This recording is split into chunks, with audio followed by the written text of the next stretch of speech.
ஒரு பயிற்சி நெறிய தெரிவு செய்கிற நேரம், இல்லைன்னு சொன்னால் ஒரு கரியரை நாங்கள் தெரிவு செய்கிற நேரம், அதன் மூலம் சொசைட்டிக்கு என்ன பயன் இருக்குது, எனக்கு என்ன பயன் இருக்குது, எங்களோட ஃபேமிலிக்கு என்ன பயன் இருக்குதுன்ற போன்ற பல விஷயங்களை பார்த்துட்டு தான் நாங்கள் அதை செலக்ட் பண்ணணும். எப்பயுமே சொல்கிற ஒரு விஷயம் தான், மத்தாக்கள் செஞ்சாங்க, என்னோட ஃப்ரெண்ட்ஸ் செஞ்சாரு, அடுத்த வீட்டு பாய் செஞ்சாரு, இல்லை எனக்கு தெரிஞ்சாக்கள் எல்லாம் இதுதான் செய்கிறாங்கன்னு சொல்லி நாங்கள் ஒரு ஃபீல்டையோ இல்லைன்னு சொன்னால் ஒரு கற்கை நெறியோ தெரிவு செய்கிற நேரம், அந்த கற்கை நெறி எனக்கு சூட்டபிளாக இல்லைன்னு இருந்தால் நிச்சயமாக எங்களுக்கு அந்த காலமும் அந்த மணியும் அதுக்கு நாங்கள் செலவிட்ட இன்வெஸ்ட்மெண்ட்டும் வேஸ்ட்டாக போகும். ஸோ ஒரு கல்வி, ஒரு கோர்ஸ்ன்றது ஒரு இன்வெஸ்ட்மெண்ட், ஒரு முதலீடு. நாங்கள் எந்த இடத்துல சரியாக முதலீடு செய்கிறோமோ அந்த இடத்துல தான் எங்களுக்கு வெற்றி காணப்படுது. ஆகவே இந்த விடயத்தை நீங்கள் மிக முக்கியமாக கரிசனையாயிடுங்க.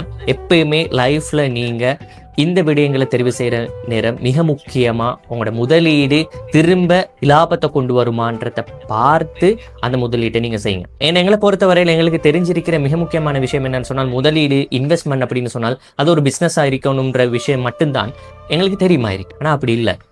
நாங்கள் கற்கிற ஒவ்வொரு விஷயமும், நாங்கள் இன்னும் ஒரு இடத்துல இருந்து பெற்றுக்கொள்கிற ஒவ்வொரு விஷயமும் எங்களோட லைஃபுக்கான ஒரு முதலீடு.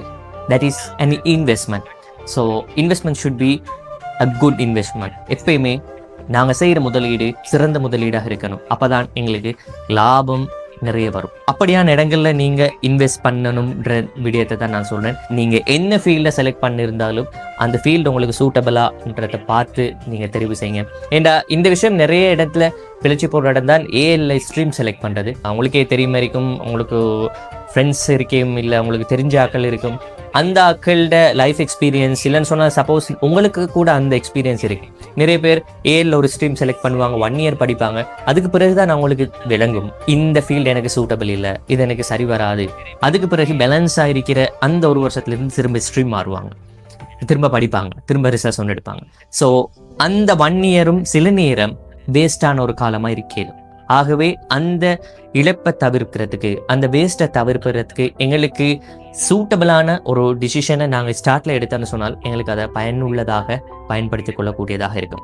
1 மாத கால செய்தி வாசித்தல் பயிற்சி நெறி உங்களுக்காக. செய்தி உருவாக்கம், எழுதுதல், வாசித்தல் மட்டும் இல்லாம தொழில்சார் முன்னேற்றம், வாழ்க்கை திறன் பயிற்சிகளை ஒரு செய்தி வாசிப்பாளரும் சிறந்த ஆளுமையுமான ராஷித் மல்ஹதீன் அவர்களிடம் நேரடியாக நீங்கள் கற்றுக்கொள்ளலாம். ஜூம் ஆப்போட நடக்க போற இந்த வகுப்புகள் எதிர்வரும் புதன்கிழமை ஆரம்பிக்கப்பட போகுது. டிவெக் அரசு அங்கீகாரம் பெற்ற முதற்தர ஊடக கல்லூரியில் இணைந்து கொள்ள இப்பவே தொடர்பு கொள்ளுங்க. மிஸ் பண்ணிடாதீங்க. தரமே எமது தனித்துவம்.